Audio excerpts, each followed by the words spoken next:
Mr. Modi is sort of the Temu version of Netanyahu. Okay? It's a poor copy. And we call upon the Indian government to not be inspired by the worst examples possible.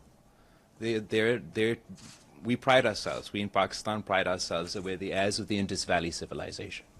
Thank you so much, Abdul Hamid Sayam. Nice to see you again. I'm from Arabic Daily, Al-Quds Al-Arabi. Have you traced any involvement of Israeli military and Israeli drone in the attack on Pakistan? There are some reports say that immediately Israel, of course, they declared their support to India, but have you traced any weapons coming from Israel? And do you have another question also? Yeah, it's related to it.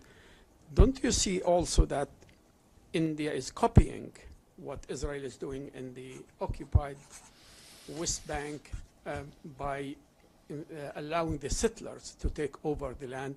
And now India is copying that by allowing Indians to settle in Kashmir. Thank you very much. Thank you very much for your very pertinent and important questions. As far as the details of the Israeli equipment involved, I'll allow my team to expand if necessary. As far as I'm aware, absolutely, Israeli drones were used during India's attack on Pakistan. The parallels you draw, obviously, let me emphasize from the outset, there's no meaningful comparison that I can make between the plight of the Palestinians and the plight of Pakistan, the plight of Kashmir. What we're seeing in Gaza, what we're seeing in Palestine is uniquely outrageous, inhumane, and condemnable in all shapes, forms, and terms. Having said that, there are certain parallels that can be drawn. The actions of the Indian government post-2019 to do with the imposing demographic changes within Kashmir does draw parallels between what the settler program within the West Bank. As far as being inspired, India being inspired by the Israeli government, unfortunately it's being inspired in all the wrong ways. Its conduct outside of international law, its violation of international governments, the United Nations Charter, the arrogance with which it thought it could get away with this, that you can just scream terrorism and it justifies that you can attack any Muslim country at whim. It's based on these building of precedents that we've seen over time, be it in the context of the Iraq War, and obviously the actions within Gaza recently have inspired some of the actions by the Indian government.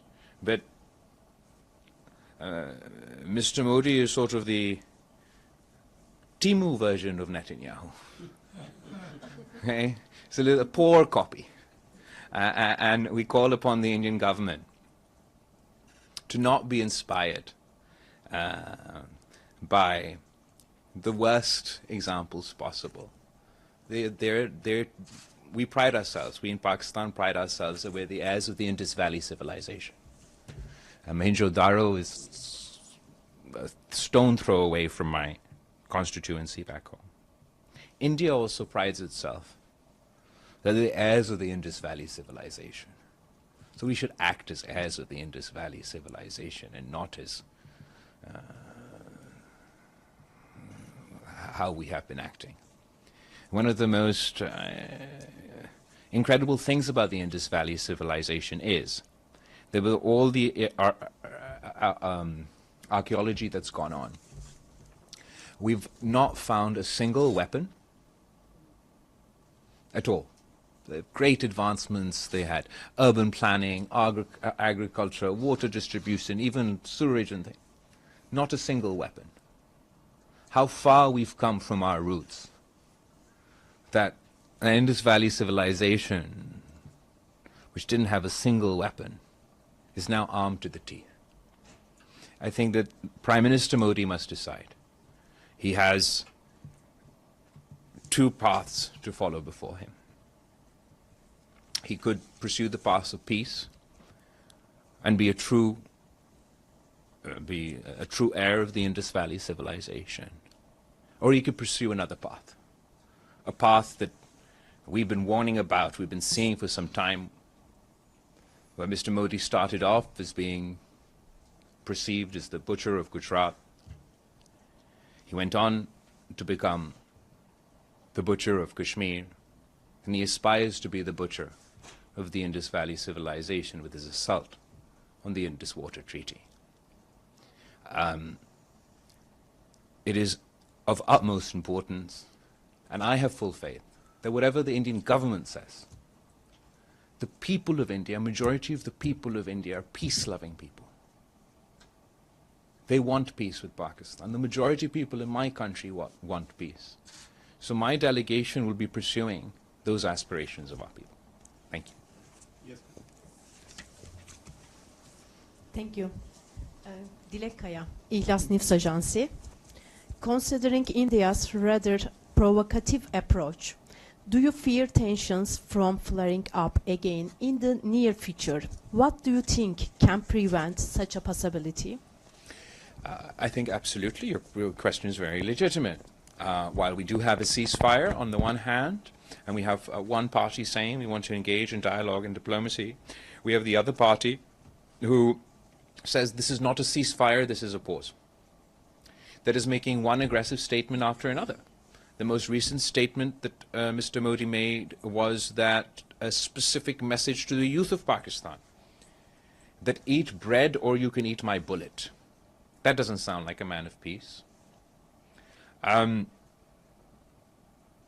said that, I would like to differentiate between his public posturing and what I believe is in the interest of our two countries. Obviously, we've all come here and engaged on this mission with the hopes that by engaging international partners, just as they convinced Mr. Modi to agree to a ceasefire, they perhaps can convince the Modi government to agree to a comprehensive dialogue. And if we do engage in a comprehensive dialogue, that is the only viable path, not only to peace, but actually for us to solve our issues. There's no military solution to Kashmir. There's no military solution to terrorism. There shouldn't be a military solution to our water dispute. So that's the only worthwhile path to follow. Mr. Nasser. Yes, sir. It's not a question, it's just a clarification. When you said that Pakistan shot down 6 Indian aircraft and they offload their payload as well. So you were talking about the location. What was the location of the, hold on one second. Can you elaborate about the location of the shot down plane? I mean, to my understanding, it was like in a territory of Pakistan. Because No, they're not in the territory. They weren't. Just we were part of Pakistan. First of all, as far as it took India.